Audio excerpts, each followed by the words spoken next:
Entonces, como decía hermano Lamberto, ustedes pueden quedarse con la peor de la Biblia, que nunca les va a dar ni siquiera un bosquejo pequeño, o pueden buscar una buena donde les aparece no solamente la introducción, que tiene una introducción para cada libro, introducción de cada libro, de cada carta, de cada epístola, de cada evangelio.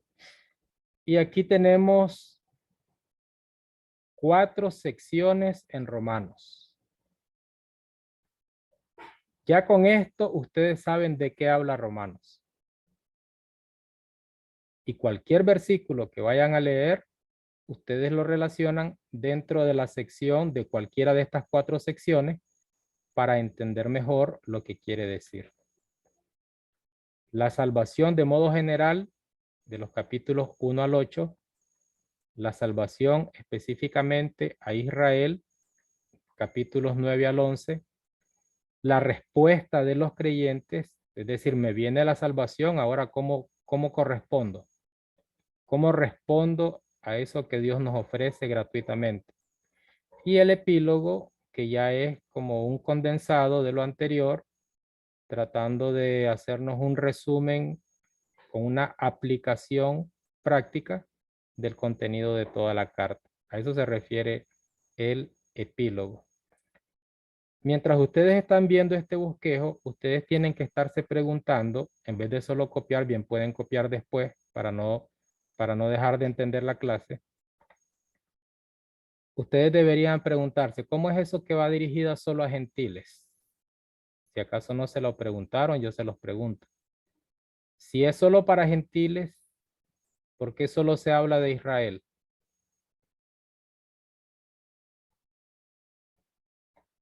Porque el tema que está hablando el apóstol Pablo no es solamente para gentiles, no es solamente para judíos, sino que es un tema universal. Y los gentiles, en vez de dejarse influenciar por judaizantes, en vez de estar aceptando cumplir con todas esas especificaciones de la ley de Moisés, tendrían que reconocer que cuando se habla de salvación, que cuando se habla del evangelio, que cuando se habla de la obra salvífica del Señor Jesús, es suficiente, único, no necesita más. Si soy gentil, ¿por qué tienen que estarme hablando de temas judíos? La salvación no es un tema judío, la salvación es un tema universal. Entonces, en el bosquejo, ahora se lo vuelvo a presentar, la salvación por la fe. Aquí no es una cosa para judíos, otra cosa para gentiles. No, la salvación, algo universal. Situación salvífica de Israel. ¿Por qué se habla de la situación salvífica de Israel? Bueno, el apóstol Pablo le está demostrando a los cristianos gentiles que la situación salvífica de Israel depende exclusivamente de la obra del Señor Jesús. No depende de la ley que cumplían los judíos.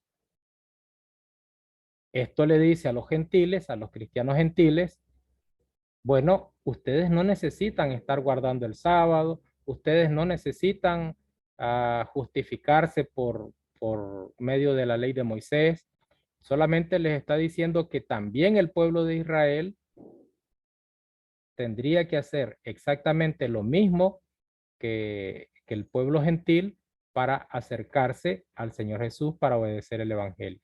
Y la respuesta que tengan los israelitas, los judíos, a esa salvación, a esa obra salvífica, es la misma respuesta que deben tener los gentiles. Que el destinatario sea gentil, eso ya es otra cosa. Vamos a ampliar un poquito el bosquejo. Vamos a verlo a un plano mayor, porque estos son las 4 divisiones principales, pero hay divisiones secundarias, como en todo bosquejo. Creo que recuerdan algo de homilética, algunos de ustedes.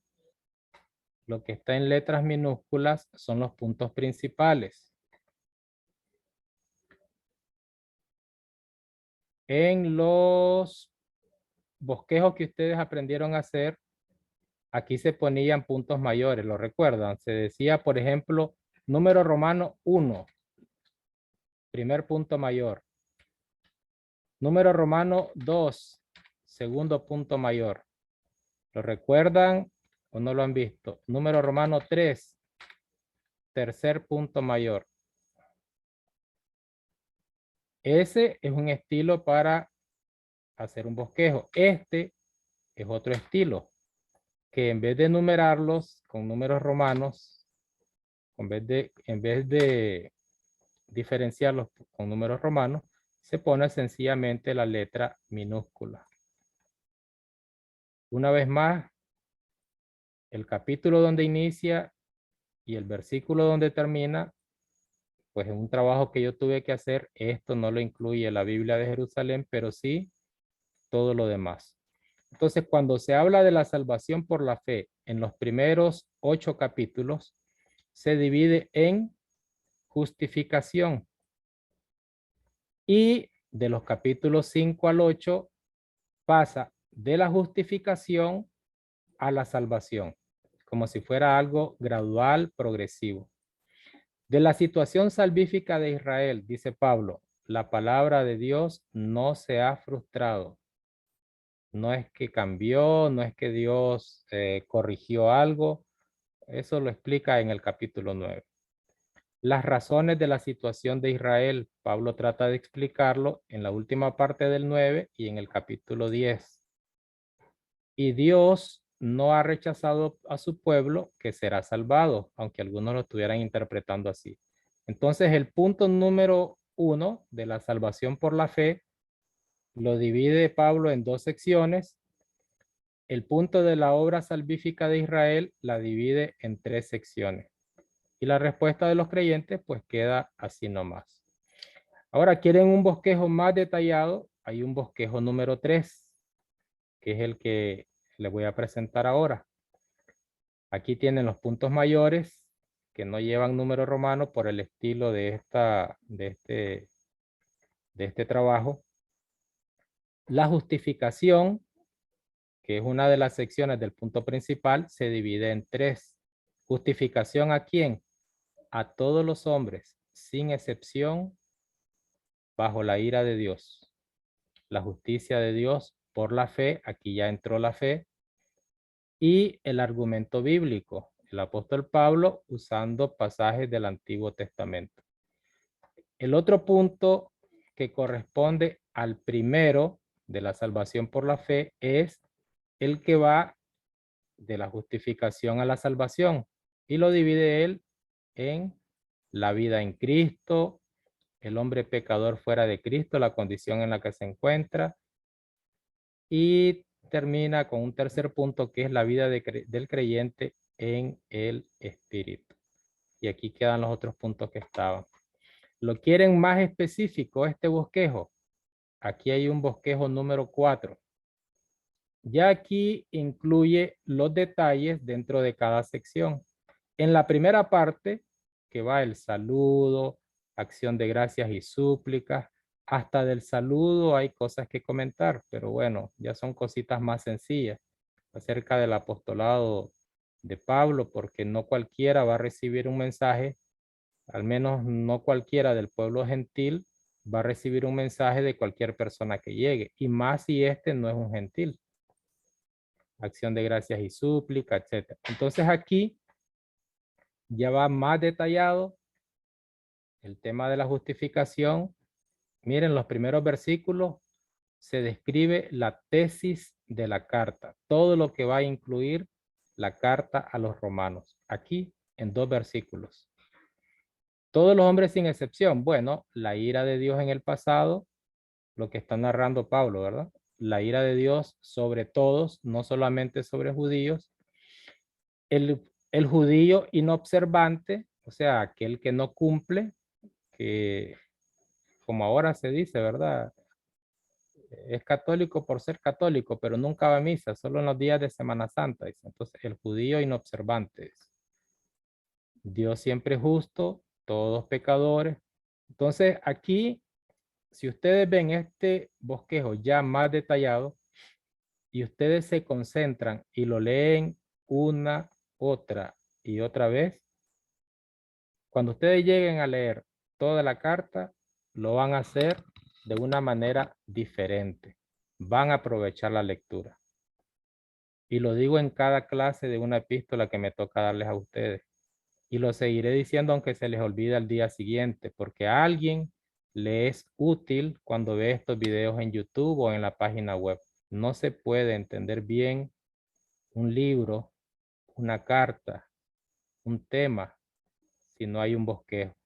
Así como cuando se suben un montón de locos al púlpito que no llevan bosquejo y quieren hablar y hablan de todo, menos de lo que le interesa a la gente.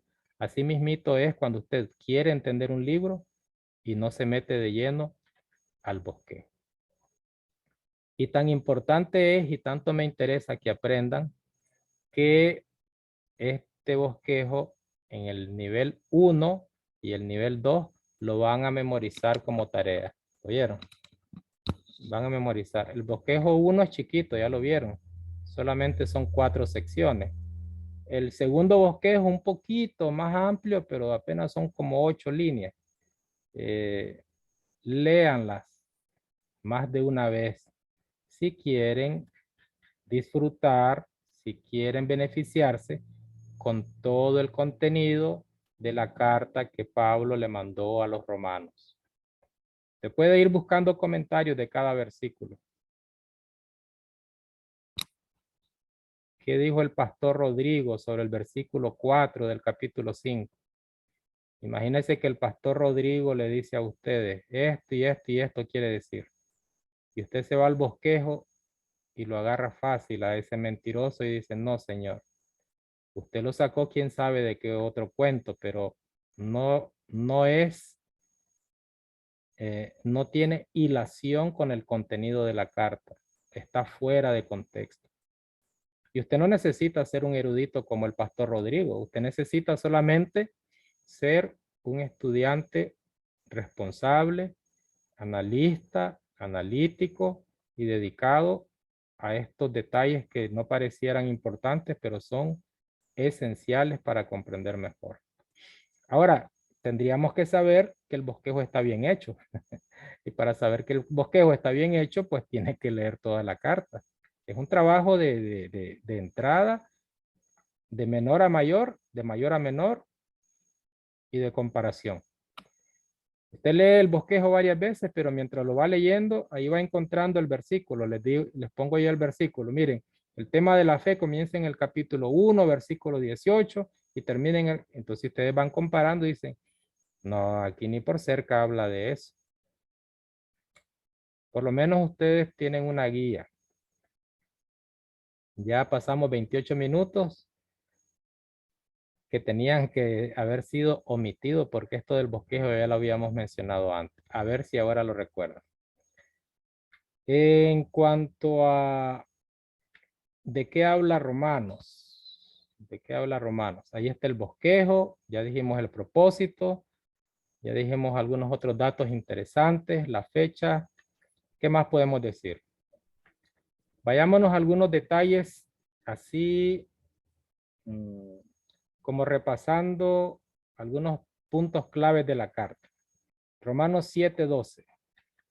Ayúdenme a leer, por favor. En resumen, la ley en sí misma es santa y el mandamiento es santo, justo y bueno. Pero entonces, ¿esto que es bueno habrá de llevarme a la muerte? Claro que no.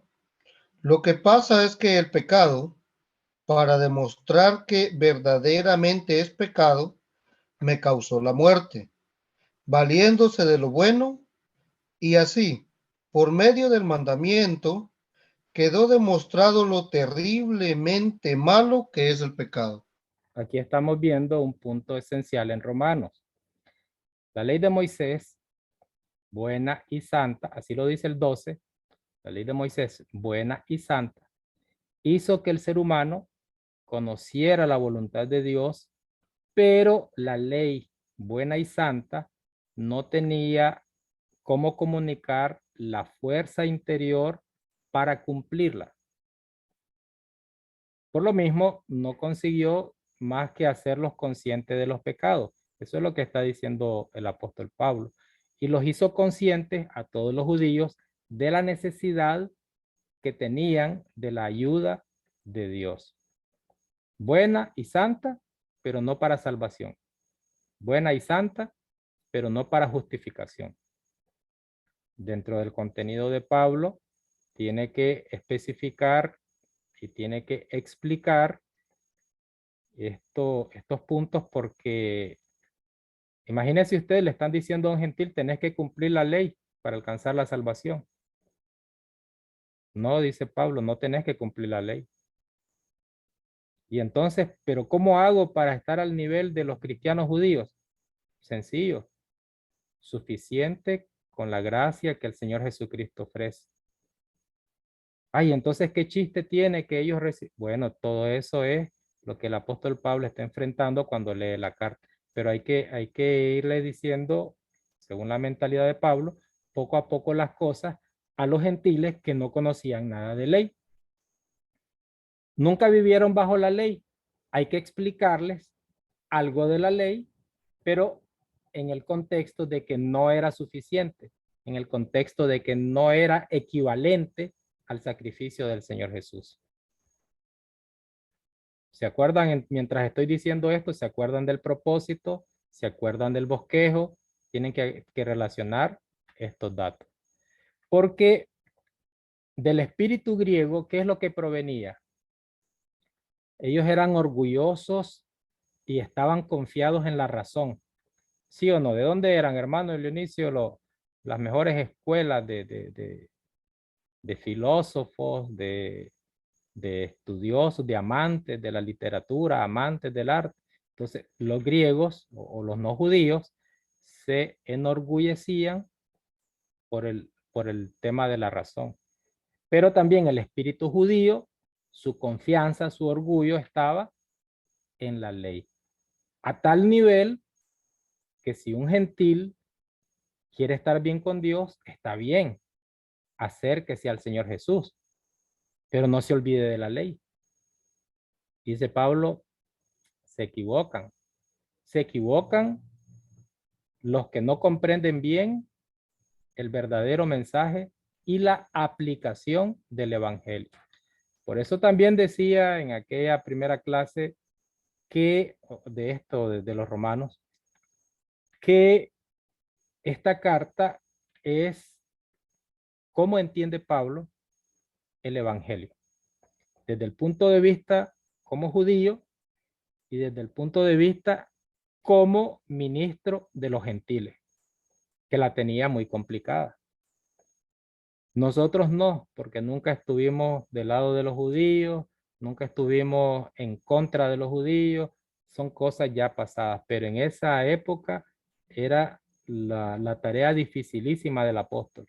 Entonces aquí Romanos vemos lo que sentía, lo que pensaba y los problemas que pasaba Pablo para conciliar a estos dos pueblos, para explicarle, por un lado a los judíos, por otro lado a los gentiles, porque a veces se tenía que enfrentar también a los mismos cristianos judíos que estaban menospreciando a los cristianos gentiles.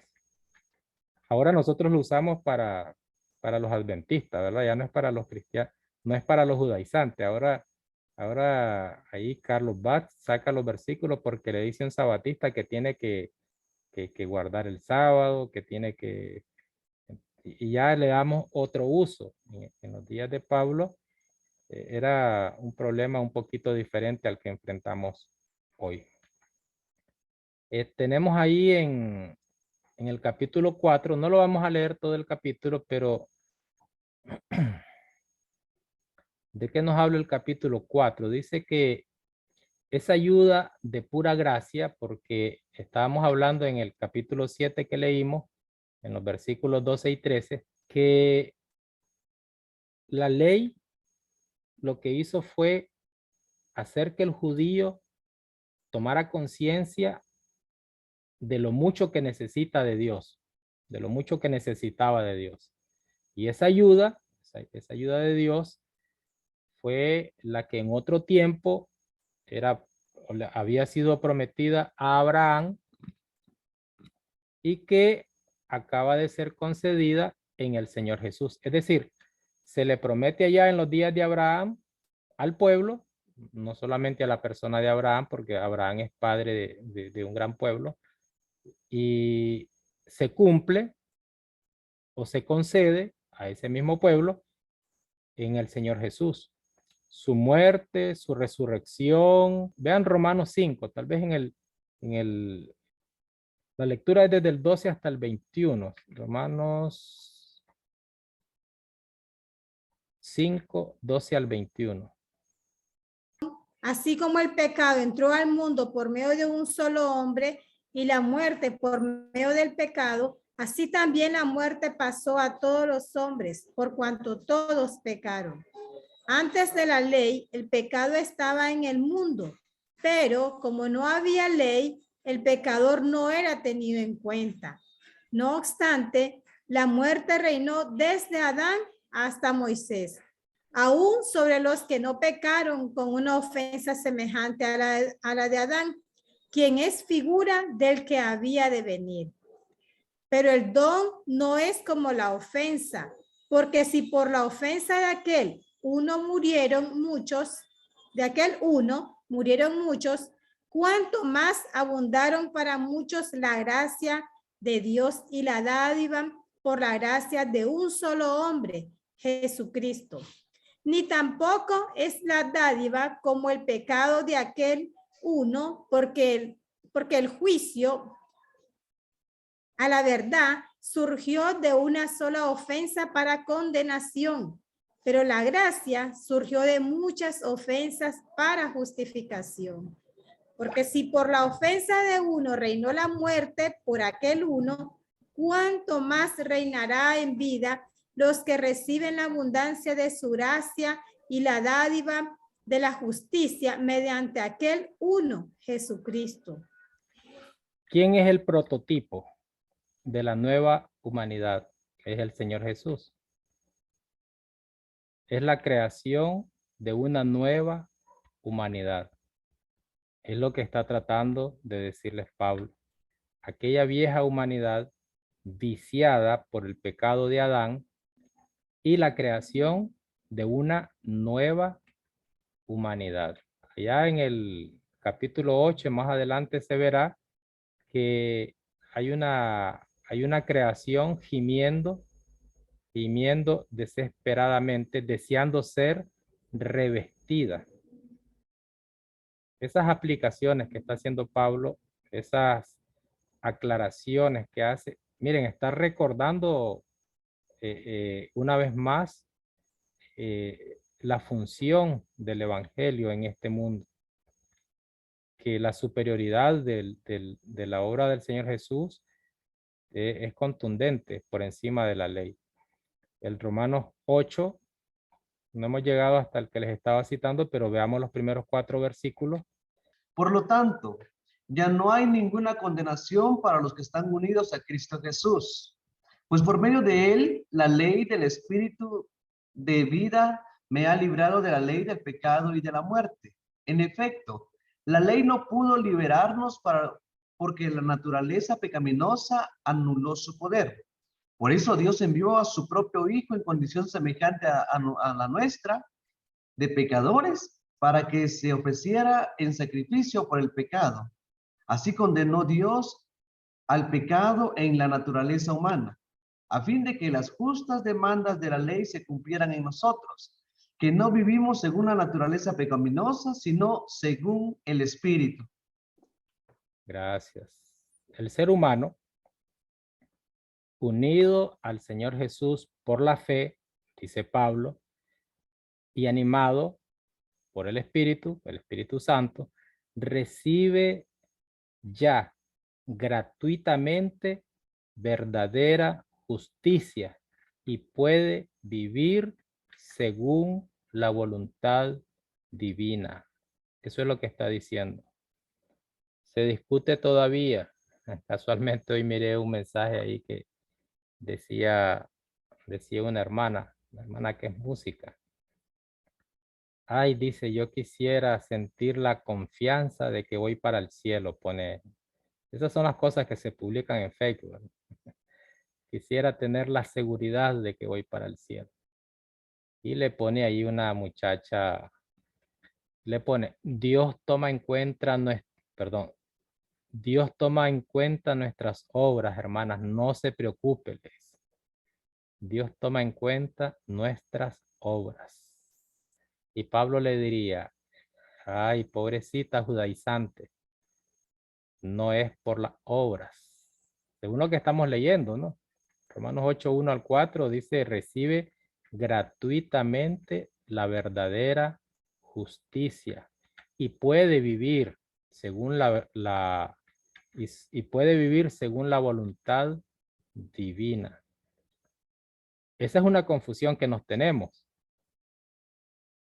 Y es complicado porque alguien dice, bueno, si no es por la obra, voy a vivir desenfrenadamente y no tengo problema. No es a ese extremo, porque como alguien ya regenerado puede decir de que va a hacer un montón de cochinadas o de continuar. Entonces, no es fácil, pero tenemos que meternos eso en la cabeza. No solamente aquellos judaizantes que le decían, miren, tienen que hacer las obras de la ley. Si no, el Señor Jesús no les va a conceder la salvación. Y el Señor Jesús nunca puso como requisito las obras de la ley, sino que más bien, dice Pablo, allá fue hecha la promesa a Abraham. Aquí está el cumplimiento. No es hagan lo que hacían aquellos. Hermano Dionisio. La situación era difícil para los gentiles, tal vez en ese caso. Me imagino que era la razón por la que Pablo les está hablando de esta manera, porque imagínense que había ese asunto de que los judíos querían, o por lo menos una gran parte de los judíos querían hacer judaizar a los nuevos hermanos cristianos, digamos gentiles. Entonces, está bueno porque imagínense para un gentil saber que tiene que hacer toda la ley y después de eso también, o sea, lo sentiría como que está haciendo una obra y es lo que pasa hoy en día, digamos, que no se aclara bien el asunto a las personas y muchas personas piensan que por ir al culto se salvan, por ofrendar se salvan, por tomar la cena del Señor se salva. O sea, ya ven las cosas como obras que están haciendo y dejan, digamos, como invalidan o dejan como en nada el sacrificio de Cristo, porque la salvación la recibimos por la mera misericordia y la bondad de Dios, por el sacrificio de Cristo. No sé si es el mismo Satanás que confunde las mentes de la hermandad para que se vea, o sea, se trate de ver así o de predicar así. Y dejamos por un lado esto. O sea, que a la vez nos sigue ayudando a nosotros el mismo mensaje que Pablo estaba tratando de transmitir a los cristianos gentiles. También nos sirve hoy en día a nosotros muchísimo porque tenemos que entender eso, de que definitivamente no es por lo que hagamos, sino porque el Señor ya nos salvó, entonces vamos a vivir agradecidos con el Señor, haciendo su voluntad por mero que no conveniencia, sino por mero placer de servirle a Dios. No sé si están de acuerdo conmigo, pero se siente o no se siente en algunas iglesias que por estarme congregando, ya que lo mencionó hermano Dionisio, que por estarme congregando, ya estoy así, de irme al cielo. Porque cuando no me congrego, me pegan unas levantadas desde el púlpito, en la casa, en las pláticas, las indirectas, las chifletas. ¿Se siente o no se siente? Pablo se retorcería de rabia y quisiera intervenir para corregir esas cosas. Y por supuesto, hermano Dionisio, que la palabra es para todas las épocas, no es solo para los judíos. Y yo le decía al hermano, ¿quién fue que leyó? Hermano Carlos, hasta el versículo 4. Lean después del 5, lean a ver, que vean un poquito más allá, ahí en el capítulo 8. Los que viven conforme a la naturaleza pecaminosa fijan la mente en los deseos de tal naturaleza. En cambio, los que viven conforme al Espíritu fijan la mente en los deseos del Espíritu. La mentalidad pecaminosa es muerte, mientras que la mentalidad que proviene del Espíritu es vida y es paz. Una pausa ahí, Carlos. A ver, nadie está diciendo que no hagamos obras. Eso ya sería un absurdo. Pero si han de florecer esas buenas obras, son por la fuerza del Espíritu Santo. No nuestro deseo de alcanzar la salvación por medio de ella. Eso sería absurdo. Sería ridículo. Por supuesto que tiene que florecer las buenas obras. Tiene que ayudar al necesitado, tiene que ofrendar, tiene que servir, pero esa es una tarea en la que somos impulsados por la fuerza del Espíritu Santo. No son las obras de la ley que le daban el orgullo o la confianza a los judíos, no son las obras realizables por todos los que creen, aun cuando hayan venido del paganismo. Dejemos por ahí el capítulo 8, veamos el 4:11. Ahí mismo en Romanos, estamos en Romanos. Él recibió la señal de la circuncisión como sello de la justicia de la fe que tenía estando aún incircunciso, para que fuera padre de todos los creyentes no circuncidados, para que también a ellos les fuera conferida la justicia. Ok. Van a hacer obras todos aquellos que creen, aun cuando hayan venido del paganismo.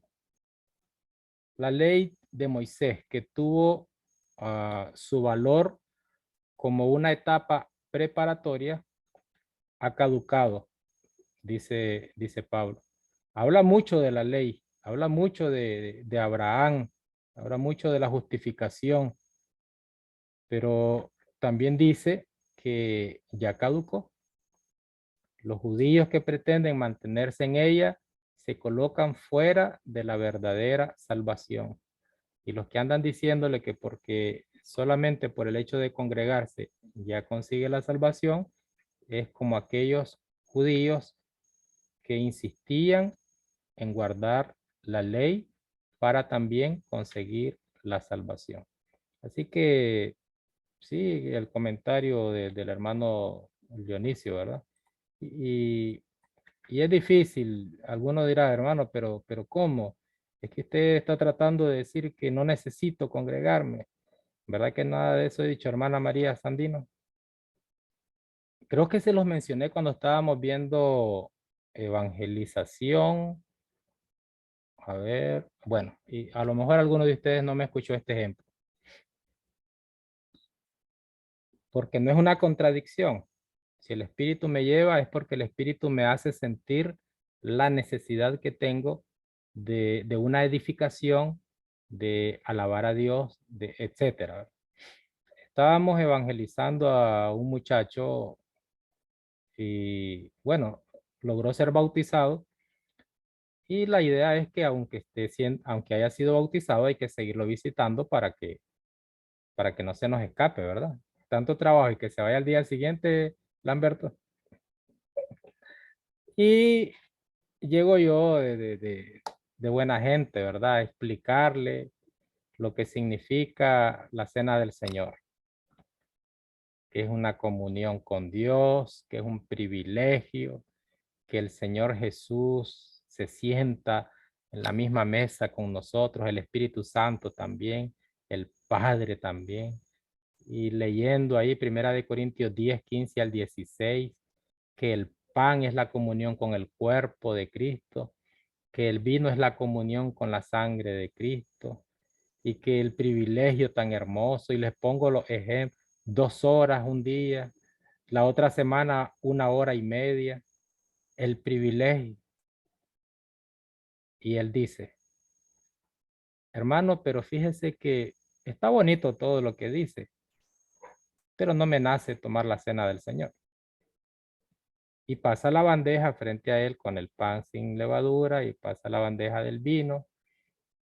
Y dice él que es algo que será la falta de hábito, hermano, que yo pues estoy empezando a ir a la iglesia. Y después de 2 horas una semana, 1 hora y media la otra semana, y yo digo, ¿y qué más le tengo que decir a este muchacho? Le estoy diciendo lo que significa. Y le leo todo el capítulo 6 de Juan, que dice que el que come su carne y bebe su carne resucitará, que tendrá vida eterna. Ya no hallaba que leerlo. Un día, tiempo después, me acompañó un hermano, ¿verdad? Uno de los pastores. Lo puedo decir porque fue maestro de ustedes también aquí en la escuela, hermano Pedro Batre. Y le dice, y yo aproveché y dije que al hermano lo respeta más que a mí porque es de los pastores. Yo solamente soy un pobre evangelista, decía yo, y era el evangelista de la iglesia ahí. Y el pastor ya es más pesado, etcétera. Ah, dice el hermano Pedro, hermano, olvídese de lo que le dijo el hermano Fernando si usted quiere olvidarlo, le dice. O sea, algo así como, si él no le hizo entender, no importa, pues hágalo a un lado. Pero mire, la cena del Señor es un mandamiento y si usted no la toma está en pecado. Eso es todo lo que necesitaba escuchar para, para todos los domingos de su vida estar tomando la cena. ¿Por qué pongo este ejemplo? ¿Por qué pongo este ejemplo?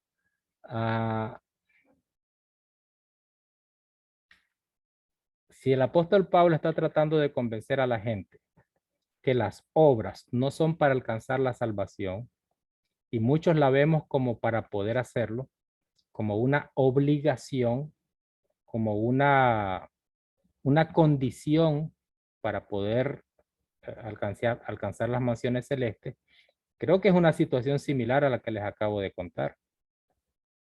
O sea, vas a hacerlo por obligación, ya que no tenés la conciencia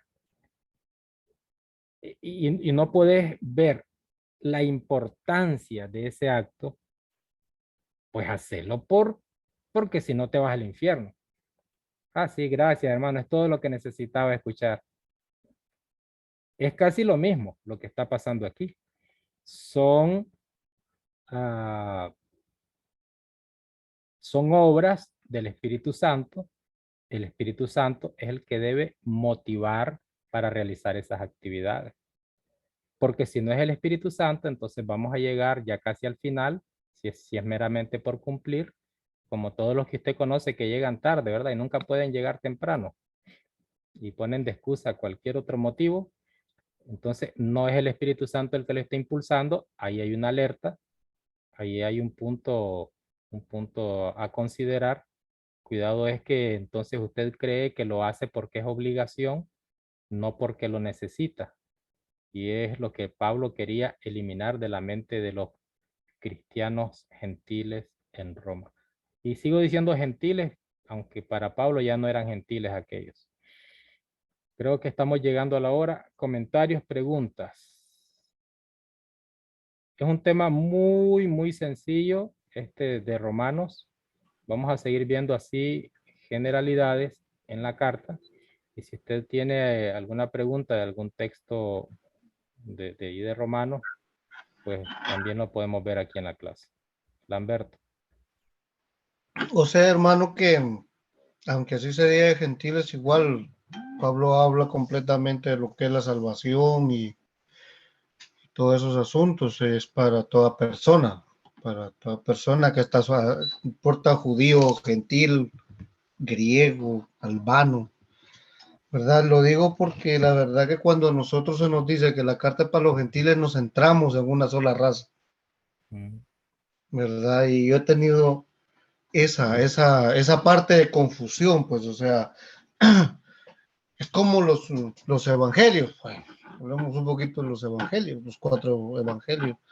Dicen, esto es para tal persona, esto es para tales personas, esto, o sea, puede ser que ellos lo hayan predicado en ciertos lugares, pero no es directamente para cierta cantidad de personas, es para todo aquel que quiera saber de la vida, el nacimiento, la vida, la resurrección, el levantamiento de nuestro Señor Jesucristo, ¿verdad? Y hasta ahorita entendías. Pero es que lo importante de conocer el destinatario original es que podemos disfrutar mejor el mensaje. Yo entiendo mejor por qué Pablo está diciendo esto. Si yo no conozco el contexto, si yo no sé quiénes son los destinatarios, si yo no sé el propósito que tiene él al elaborar la carta, o uno de los propósitos, o los varios propósitos, yo voy a quedar confundido. Y ahí es cuando un montón de disparatados dicen locuras en el púlpito, en una campaña, y lo primero que leen el versículo, lo primero que se les ocurrió y se ponen a comentar. Y yo no quiero hacer eso. Entonces, gentiles, yo soy gentil, yo no soy judío de raza, ni de raza, ni de adopción, ni de copia. Yo soy gentil. Entonces, si a los gentiles Pablo se vio la necesidad de explicarles el origen y hacer una comparación y hacer un contraste, porque Pablo está haciendo, está contrastando al Cristo de justificación, al Cristo que es justicia de Dios, lo está contrastando contra lo que los seres humanos pretendían conseguir con sus propios esfuerzos, también es válido para mí. Listo. Por ahí veo la intención del hermano Dionisio, que nunca le pudo dar el clic al día, hermano. Sí, hermano, bueno, la consulta es que por lo de los bosquejos, porque bueno, yo tengo una Biblia de Jerusalén, pero no la tengo aquí, la tengo por allá lejos, en Palmar. Y la que bajé aquí no tiene bosquejos. Yo sé que No, esa no, no. que No lo va a encontrar. Es que es en la Biblia impresa.